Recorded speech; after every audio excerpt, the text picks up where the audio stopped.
Hey guys, so today you and I are going to talk about passionate software developers. So let's get into it. So the question in question was, Frederick, how do you differentiate between a software engineer who is passionate about programming and one who is not, even though both of them can do the job equally good? It's actually very easy. You just talk to them and then you look for the fire in their eyes. A passionate software developer usually has engagement when you start talking to them about their craft, because people who care about their craft are usually very happy to talk about it and share thoughts, experiences, chime in. They engage in a different way than someone who is sort of just doing it because it's a job, or sort of just doing it because there's, you know, they're a little bit more laid back about the whole thing, if that makes sense. And usually they don't have much in terms of motivation to keep themselves updated and things like that. It's sort of like where if you have a discussion with if you have been in the industry, you've probably met a few of these people where you talk to one person who say does Java development, and that person knows everything about everything, and then they, like, when you talk to them, they are already on the forefront on the latest versions. They've tried tons of libraries, maybe written some of their own, etc., etc. And then you go to the next person who has tons of years of experience, and then you talk to them, then they sort of like lethargically answer, yeah, I've been using a bit of this, a bit of that.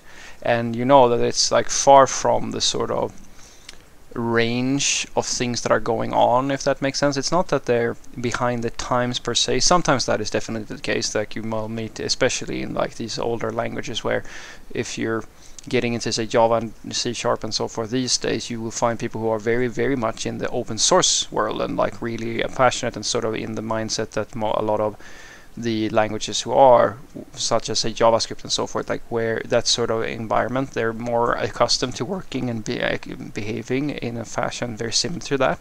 But some of the old timers are people who sort of went through the old school of things, like classic corporate way of working, are usually not up to date with a lot of the most latest and trendiest things and so forth and so forth. And that's not necessarily bad.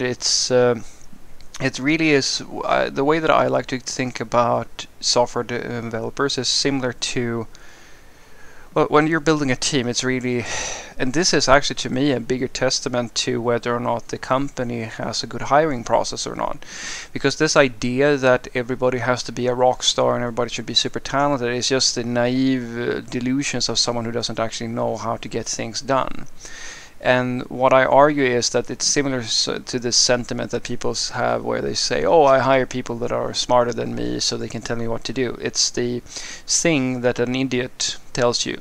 A person who doesn't actually know how to do anything, it will say that because it's the trendy thing to say, right?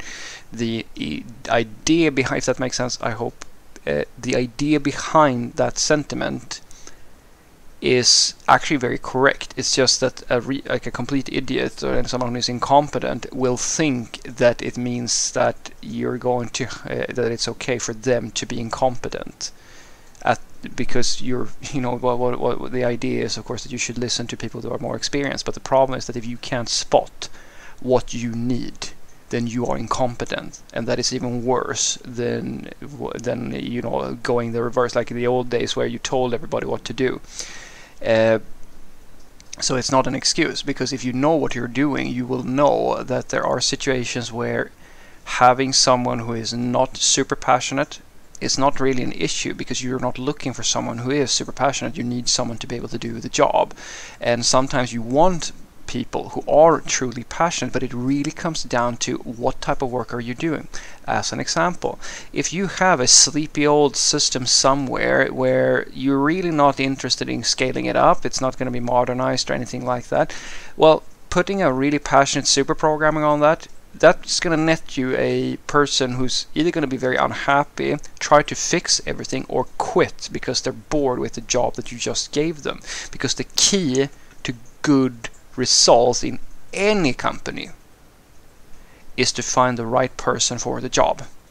That is, at the end of the day, that is the most important thing that you can possibly do, because you can take the best person in the world and put them in the wrong situation, and they're gonna fail, or they're not gonna produce the results that you're looking for. And that is the true mark of a master level engineer, like a manager or something like that, to measure up, to kind of size people up and connect with people and understand what type of things that you are doing within the company in a specific area, and know the sort of person that you need to get into that environment.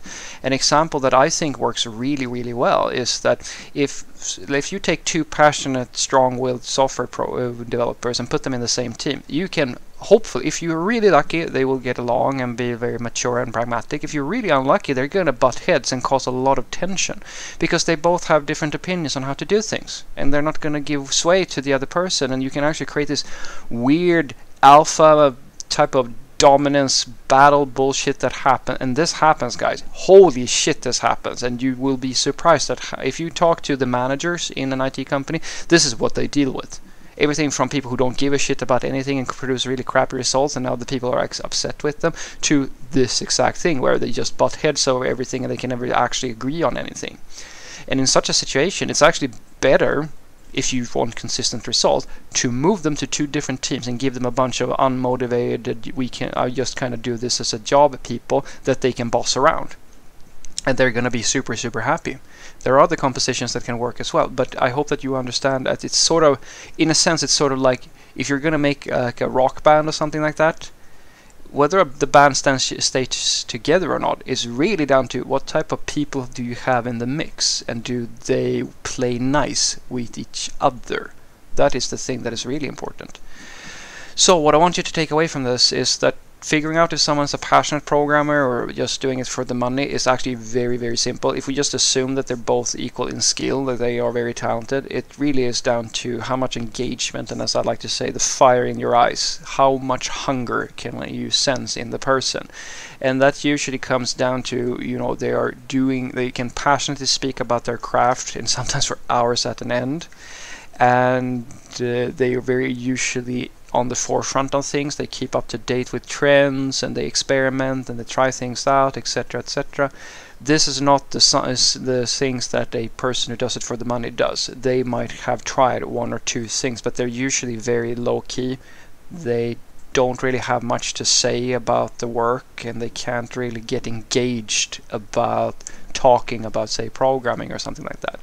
And that's why I tell you that the popular opinion is that the passionate programmers, I mean, these are infectious people, because in a similar sense to introverts versus extroverts, where extroverted people have an easier time connecting with other people because it's usually easier for them than the introverts. But what you have to realize is that one is not necessarily better than the other, just as with the programmers. It really comes down to what do you need?